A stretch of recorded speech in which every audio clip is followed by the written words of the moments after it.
Item 3, the Electricity Amendment Bill, second reading. Minister for Trade and Industry. Mr. Speaker, on behalf of the Minister for Trade and Industry, I beg to move that the bill be now read a second time.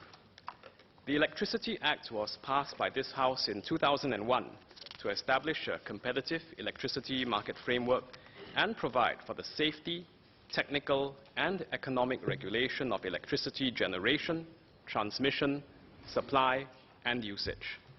The Electricity Act was last amended in 2006, mainly to enhance the regulation and licensing of the transmission of electricity. Since then, the electricity sector has evolved with the increased proliferation of new technologies and business models. There is a need to update the Electricity Act to ensure that it continues to remain effective and relevant amidst the changing energy landscape. MTI and EMA are therefore proposing to update the Electricity Act in 4 key areas. First, enhancing the security, reliability and competitiveness of our electricity supplies. Second, enhancing protection of critical electricity infrastructure and safety of electrical works. Third, clarifying procedural and technical provisions in the Electricity Act. And fourth, aligning regulatory provisions in the Electricity Act with similar provisions in the Gas Act for consistency. Similar to the Gas Amendment Bill, in finalizing these amendments, MTI and EMA sought feedback from industry stakeholders and members of the public through a public consultation in June earlier this year. MTI and EMA have carefully considered all feedback received and incorporated them where relevant. I will now outline the key provisions of the bill, starting with the first area of update, which is to enhance the security, reliability and competitiveness of electricity supplies. The First Amendment in Clause 6 of the bill introduces a new Section 20A, which allows EMA to direct the electricity transmission licensee and an electricity licensee to effect a connection between their respective electrical equipment if this is necessary for network expansion in the public interest or to ensure the security and reliability of electricity supply to the public. The transmission licensee operates the grid that transmits electricity generated by electricity generation licensees to consumers. When installing new transmission infrastructure to meet electricity demand, the transmission licensee may, in certain situations, need to connect its electrical equipment to that of other electricity licensees to increase transmission capacity and supply for the entire system. The direction will, in the first instance, require the transmission licensee and the electricity licensee to effect the connection and then agree on terms for maintaining the connection, including compensation to be paid by the former to the latter for loss suffered by the latter resulting from the connection.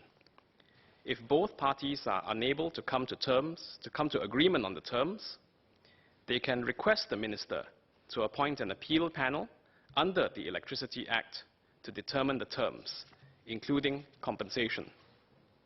The terms determined by the panel will become effective and binding on both parties as an agreement from the date of the determination.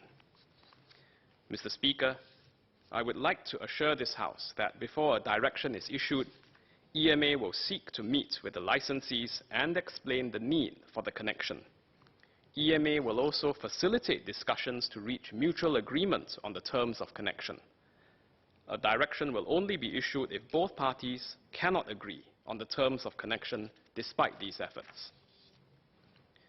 The Second Amendment in Clause 3 of the bill amends the regulatory and licensing provisions in Section 6 of the Electricity Act to enable the minister to specify other electricity-related activities that need to be regulated and licensed beyond the activities presently stated in that section.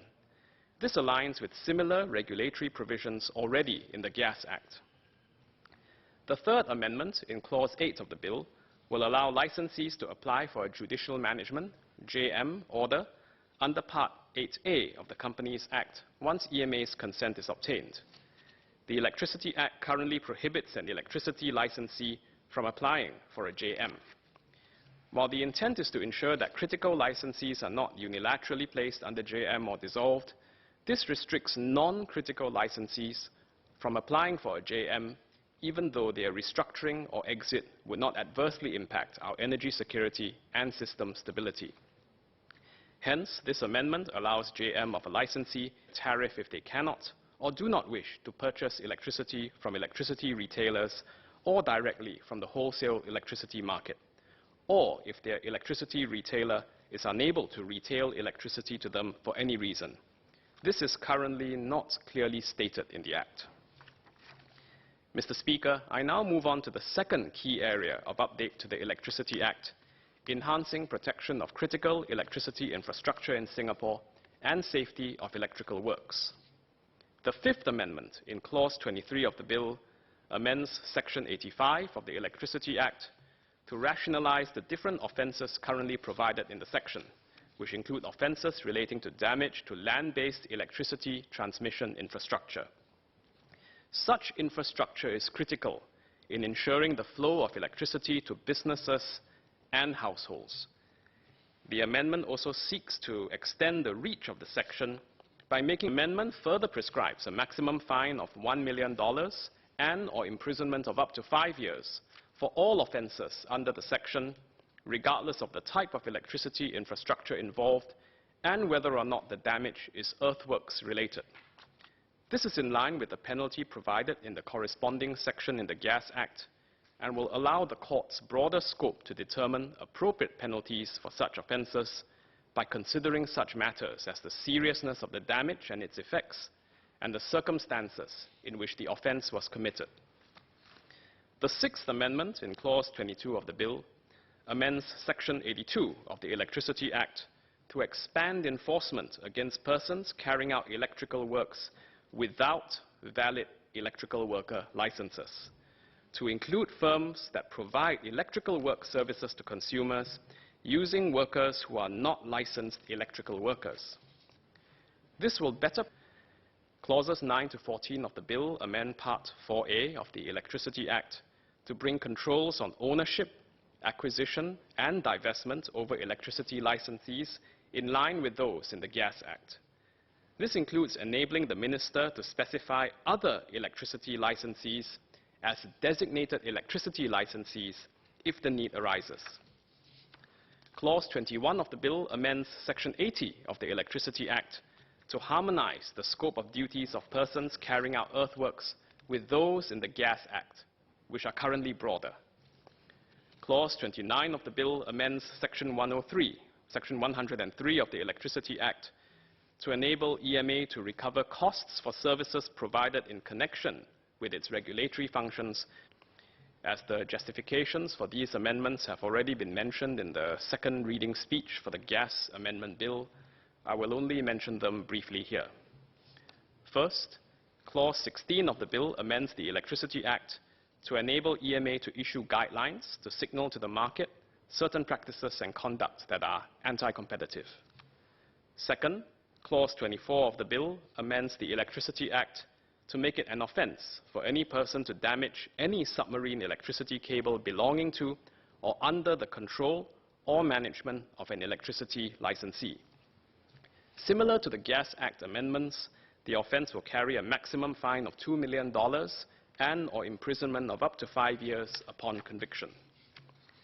Third, Clause 25 of the Bill amends Section 87 of the Electricity Act to mandate that the court imposes an additional fine equivalent to 3 times the value of electricity dishonored to specify the procedures for submission of appeals to and consideration of appeals by the Minister regarding EMA's regulatory decisions, similar to the amendments to the Gas Act on this. Mr. Speaker, in conclusion, the proposed amendments to the Electricity Act are necessary to update the Electricity Act and ensure that it continues to remain effective and relevant going forward. Sir, I beg to move.